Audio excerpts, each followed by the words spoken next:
אני בירושלים ממש מעל כביש 60, שזה כביש המנהרות, והיום אנחנו ניסע דרומה כמעט עד קצה הרי יהודה.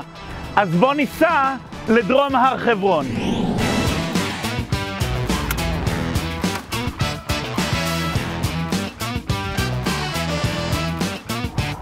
הר חברון, החלק המרכזי של הרי יהודה, שנמשך מירושלים ועד ערד. שם עוברת גם דרך האבות, דרך עתיקה שחוצה את ארץ ישראל לאורכה.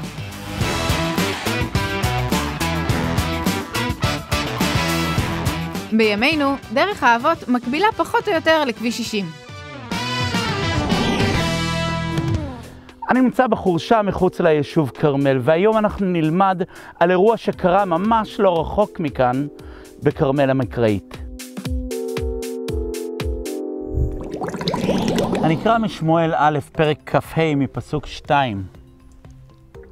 ואיש במעון ומעשהו בכרמל, והאיש גדול מאוד, ולא צאן 3,000 ו1,000 עזים, ויהי בגזוז את צאנו בכרמל, ושם האיש נבל, ושם אשתו אביגיל, והאישה טובת שכל ויפת תואר, והאיש קשה ורע מעללים, והוא חיליבי. וישמע דוד במדבר, כי גוזז נבל את צאנו, וישלח דוד 10 נערים, ויאמר דוד לנערים, עלו כרמלה, ובאתם אל נבל, ושאלתם לו בשמי לשלום. דוד שולח את הנערים שלו לבקש מנבל אם הוא יכול לחלק איתם קצת ממה שהוא יכול. הוא מזכיר לו שרואי הצאן שלו היו איתו, והוא דאג להם ושיתף אותם בהכל. ועכשיו הוא רוצה קצת טובה תחת טובה. נבל ממש לא מסכים, ודוד ששומע את זה מתעצבן. הוא אומר לאנשיו לחגור את החרבות שלהם ויוצא לפגוע בנבל. באותו הזמן, אחד מהנערים מעדכן את אביגיל. היא מבינה את המצב וממהרת לצאת לקראת דוד עם הרבה אוכל. אביגיל פוגשת את דוד פחות או יותר כאן. וממהרת להשתחוות בפניו.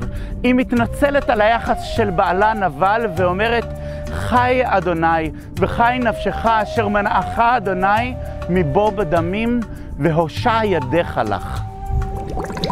הנערים של נבל כנראה כבר יודעו מי זאת אביגיל, ולכן ידעו לעדכן אותה בכל המצב. היא פועלת בעצמה, היא פועלת בחוכמה, בנדיבות ובצניעות, והיא ממהרת לצאת לקראת דוד ולהוכיח אותו על התגובה הקיצונית שלו, אפילו שהיא בעצמה מודה שנבל לא בסדר. יעקב אחיו של ישוע מזכיר לנו באיגרת יעקב, פרק א', פסוק 19 ו-20, הוא אומר, על כן אחי אהובי, יהא כל איש מהיר לשמוע, בלתי נחפז לדבר וקשה לכעוס, שהרי כעס אדם לא יפעל צדקת אלוהים. בואו נשאיר לאלוהים את מלחמת הצדק ונדאג לעצמנו שאנחנו נהיה נכונים לפניו, והוא מבטיח לדאוג לנו לכל היתר.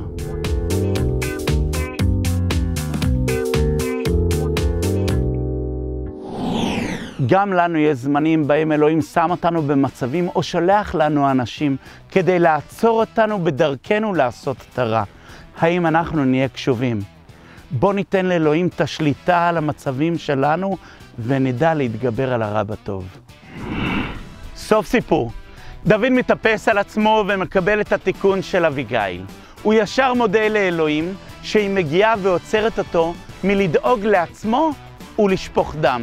וכל זה קרה ממש פה.